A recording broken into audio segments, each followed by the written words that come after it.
दोस्तों, आपने कुछ लोगों को देखा होगा जो स्पीड से लिखते हैं फिर भी उनकी राइटिंग हमें नीट एंड क्लीन दिखती है। और कुछ लोग ऐसे होते हैं जो सिंपल लिखते हैं, स्लो लिखते हैं, बट जब वो फास्ट लिखने की कोशिश करते हैं तब उनके वर्ड हमें समझ में नहीं आते, उनके सेंटेंस हमें समझ में नहीं आते। ये उन लोगों के लिए बहुत बड़ी प्रॉब्लम है जो एग्जाम में स्पीड से लिख नहीं पाते। कभी कभी एग्जाम में हमें ऐसे क्वेश्चन सॉल्व करने होते हैं जिस क्वेश्चन को सॉल्व करने में बहुत टाइम लगता है, और उस एक क्वेश्चन को सॉल्व करने के चक्कर में हम बाकी जो क्वेश्चन है वो छोड़कर आ जाते हैं। तो ऐसा क्या तरीका है जिसकी मदद से हम जल्दी जल्दी लिख पाए? तो क्या ये सवाल आपका भी है? तो ये वीडियो आपके लिए है। मैं इस वीडियो में जो आपको टिप्स बताऊंगी, अगर आप उस टिप्स को ऑनेस्टली फॉलो करेंगे तो डेफिनेटली आपकी राइटिंग स्पीड जरूर बढ़ेगी। Hello everyone, this is Vanita Seshan. जल्दी लिखने की आवश्यकता हमें तब पड़ती है जब एग्जाम में बहुत ज़्यादा क्वेश्चन हो और उस क्वेश्चन को सॉल्व करने में टाइम कम हो। फिर चाहे वो बोर्ड एग्जाम हो या कॉलेज का कोई पेपर सॉल्व करना हो या फिर कॉम्पिटिटिव एग्जाम में कोई थ्योरी सॉल्व करनी हो। अगर आप फास्टली लिख नहीं पाते तो डेफिनेटली आपसे तो क्वेश्चन तो छूटे गई। सो इसका क्या तरीका है जो हम जल्दी जल्दी लिख पाए? सो अब आते हैं मेन पॉइंट पे। टिप नंबर 1, ये लिखने का बहुत इंपॉर्टेंट पार्ट है, व्हाट टू राइट।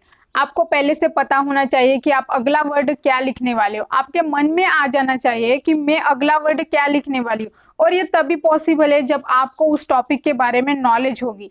उस टॉपिक में छोटे छोटे जो सब टॉपिक होते हैं, आपको उस सब टॉपिक के बारे में बेसिक नॉलेज होना जरूरी है। सो लिखने से पहले आपको उस पूरे टॉपिक के बारे में नॉलेज होना जरूरी है। टिप नंबर 2, स्टॉप रट्टाफिकेशन। आप जब किसी पॉइंट को रटे हुए रहते ना, तब वो पॉइंट हमें याद नहीं रहता, और जो हमें याद नहीं रहता हम उसे लिख नहीं पाएंगे।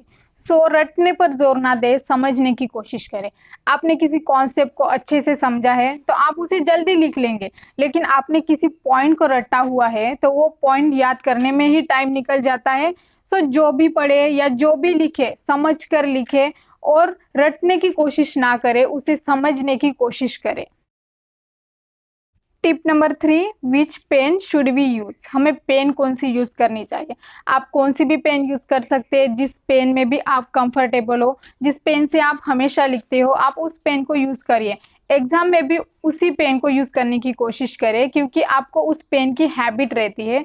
सो आप उस पेन के साथ कंफर्टेबल फील करेंगे, इसलिए आप पेन कौन सी भी यूज कर सकते हैं जिस पेन में आप कंफर्टेबल हो। Last but not the least, practice daily. आपको रोज 2 से 3 पेज लिखना होगा, और साथ में ये भी देखना होगा कि आप कितने टाइम में कितने पेज लिख पाते हैं, वो भी गुड हैंड राइटिंग में। ऐसा नहीं है कि आपके वर्ड आपको ही समझ में ना आए और उस एग्जामिनर को भी समझ में ना आए। सो आप ये ध्यान रखिए कि आप गुड हैंड राइटिंग में लिखेंगे, और साथ में टाइम भी देखते रहेंगे कि आपको कितना टाइम लग रहा है कितने पेजेस लिखने में। आपको ये रोज करना होगा। अगर आपके एग्जाम में अभी 2 महीने बाकी है तो आपको 2 महीने की प्रैक्टिस इनफ है। आप प्रैक्टिस के लिए किसी भी सब्जेक्ट का कोई भी टॉपिक ले सकते हैं। पहले आप देख के लिखेंगे, बाद में आप बिना देख के लिखेंगे।